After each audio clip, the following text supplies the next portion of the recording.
Hello, student. Welcome again. We have so far studied the various elements of directing. In our previous lectures, we have discussed about leadership, importance of leadership, and the features of leadership. This day, we would be discussing about the various style of leadership, how a leader try to influence the subordinates so that they may contribute to the organizational goal effectively. And overall, there is enthusiastic participation of these workers and subordinate in the organization. So leadership style is how a leader provide or how he attempts to induce the behavior of the subordinate who are at work. Then he can also direct them in implementation of the plan, motivate them so that they can contribute to the organizational goal. They feel motivated, their efficiency and effectiveness increases. Now, depending upon the personal quality and traits or the methods which a leader adopt, leadership style can be broadly classified as three categories. First is autocratic. Now, this autocratic is basically a form of government, if we say, where rule or dominion of a single person at the head, or reign, R-E-I-G-N, reign of a single individual. All the decisions, all the commands, the decisions are made by an individual. All the commands are given by an individual. He does not delegate any of the authority. He seeks strict obedience of his subordinate and of his followers. Whatever he says, it becomes a command that cannot be disobeyed.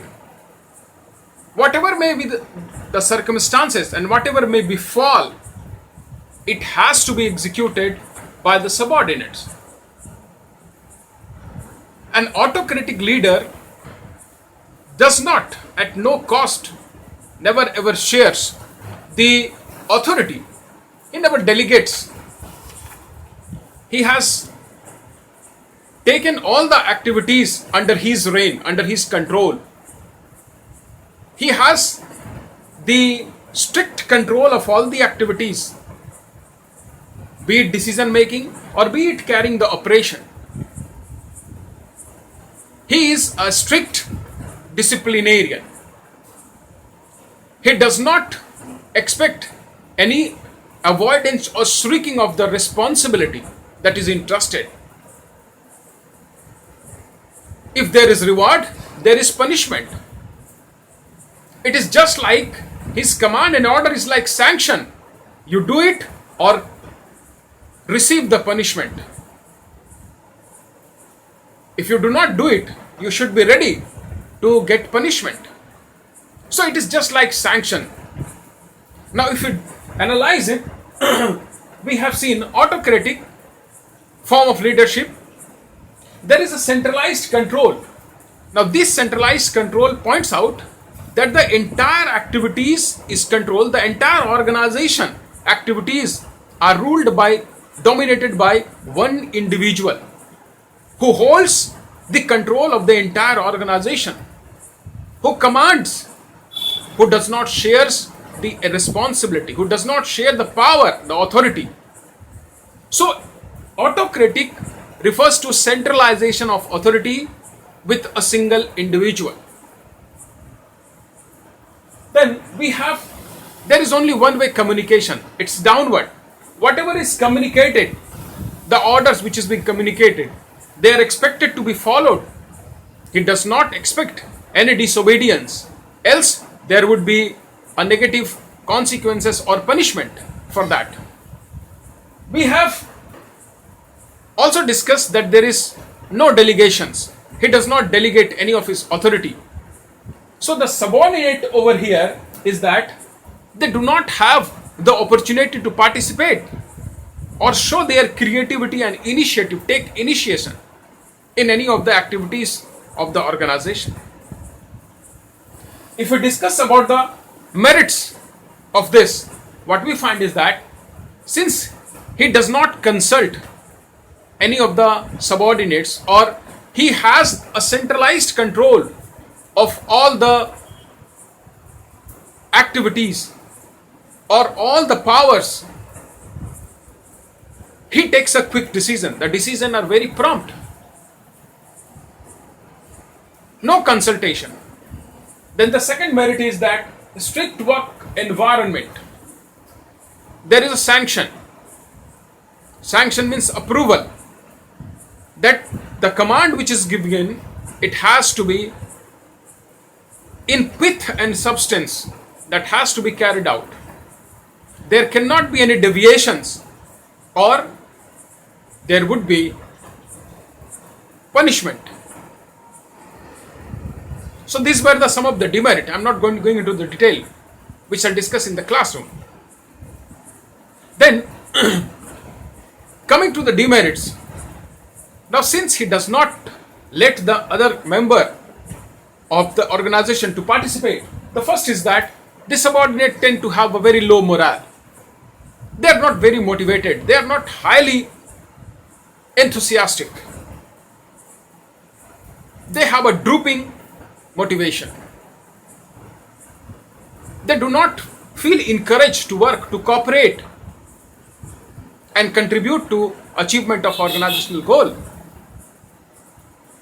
Second one is that lack of initiative restrict creativity.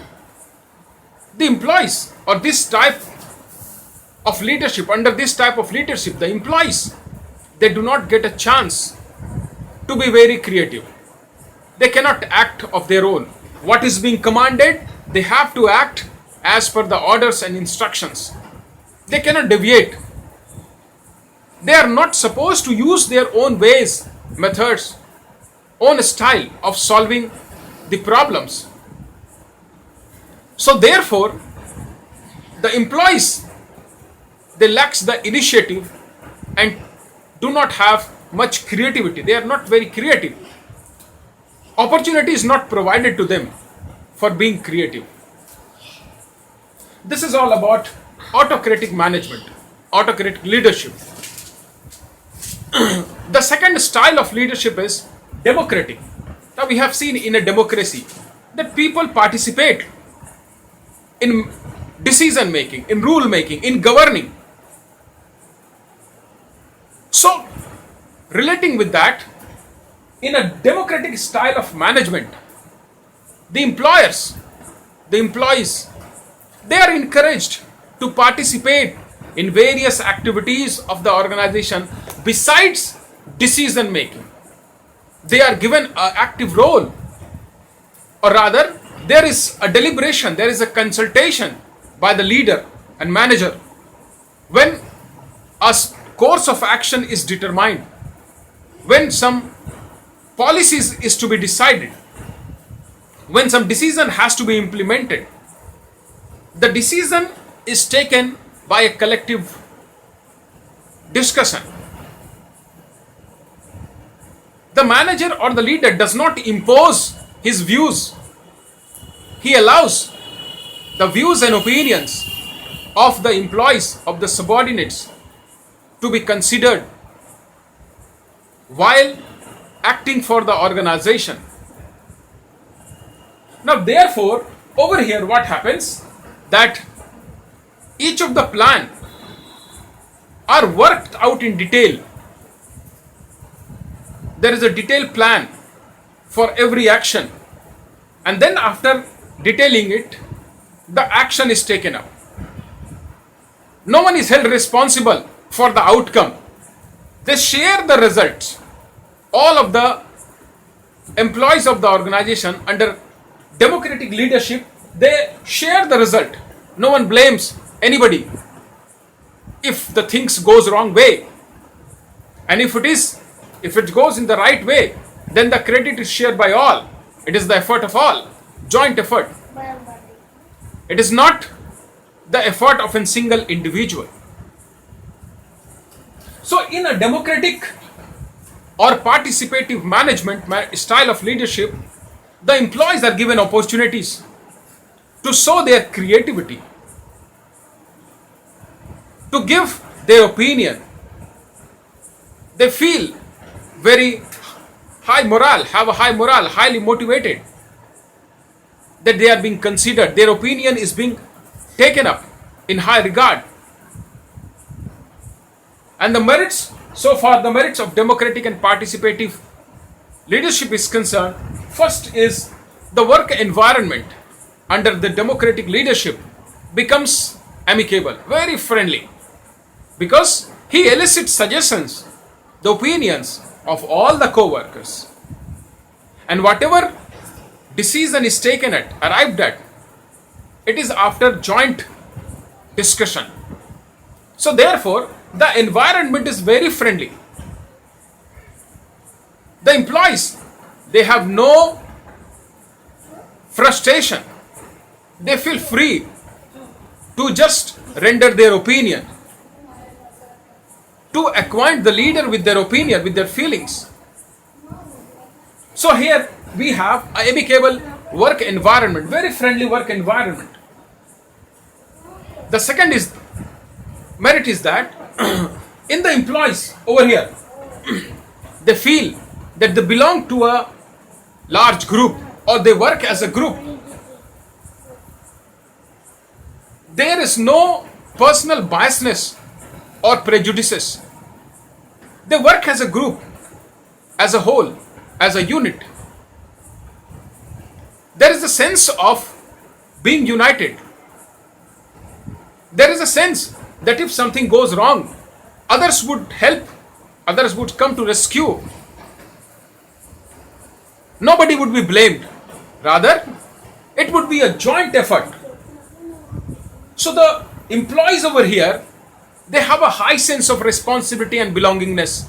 That yes, they belong to a very good group, and therefore they tends to be very cooperative, very diligent as well. The third one is that since the worker they gets a platform to share their opinion, there is a greater sense of satisfaction. Whatever employees gives the opinion, any decision is taken after arriving at a discussion. It is not that the discussion are imposed or it is commanded. So the employees over here have a very high sense of motivations or satisfaction. Now the demerits is concerned. Now since the leader tends to discuss the things with the employees, decision tends to be caused by undue delay. There is unnecessary delay. And overall, this gives an impression that the leadership is incompetent. That when the leader is calling other for giving their opinion, it means leader is incompetent to take decision. Next is egoist subordinate. The subordinate may feel that they have a right to participate in the management if they are given the freedom or greater participation. Then a sense of ego arises in them. They feel that they are important, and by birth or by nature of the job, they have a right and they cannot be prevented. They may sometimes try to surpass the suggestions of the leaders. So there would be indiscipline in the organization. Third one is the leader, since they have a greater sense of participation, they believe and they provide the opportunities for participation to the workers. They at times tends to shrug off their responsibility, escape their responsibility of any work. They entrust it to the subordinates and they feel that they have already entrusted, now it will be carried by somebody else. And even if it goes wrong, the liability would be a collective. So he does not care much. He tends to be lethargic and he does not work in the interest of the organization as well. Coming to the third, that is free rein. Rein means the control. So free rein, a leadership in which it is uncontrolled or the employees have been given freedom. There is complete freedom. Now what is this complete freedom is? What work is to be done, what objective is to be achieved, this has to be decided by the employees themselves. It is left to them that whatever course of action they choose, which they feel that it is suitable to achieve the objective which they have decided or the course of action which they have decided, so they can act of their own. There is a very great degree of autonomy, or rather complete autonomy given. The laissez-faire word is a word of economics which point out that trade between two countries is taking place without any restriction. Free economy, coming and going out, no restriction. So it is a leadership where complete autonomy is given to the employees, that they can decide what is to be achieved, the target, the objective, and then they also decide what is the course of action, how they can achieve it. Then what is the role of this leader? His role is exceptional, or the role of manager is only exceptional. He does not use his authority, as he has given freedom. There is no use of authority. It is only exceptional. And so far leader is concerned, the role of leader is only to facilitate these subordinates and employees. With what? They provide the resources which is required for carrying out the goals and objectives, or they provide the informations which is required by the workers to complete the task which is given to them. If we look into the merits of this, it have the same merit. The employees have a very high morale because there is complete freedom. They enjoy a very great degree of freedom, and as a result they have a high morale. There is an opportunity for the employees to exhibit their creativities and competencies, what qualities that have, what they are capable of achieving. There is an opportunity that is given to the employees. Now out of this, that since there is a greater degree of freedom, greater degree of taking a decision making, no authority is exercised over them, or rather it is only exceptional, because authority lies only with the top management, and the use is exceptional when it warrants and when it requires. Now this tends to be, gives the employees a sense of loyalty, a dedication towards the organization. A leader tends to elicit a higher degree of cooperation and loyalty of these employees. Now what is the demerit then?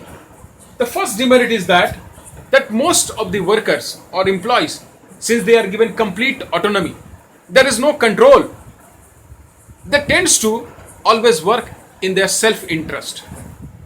They do not work for the interest of the organization as a whole. And since they are left uncontrolled, it takes a greater time in completing the work. The result, why? Because The methods or the direction of work, it is not under the control of the subordinates. They do not take into account the time that is required. There is unnecessary delays in the work, and it adds to the inefficiencies and cost. So these were the three basic features or forms of style of leadership. We shall discuss it later on. Till then, keep learning.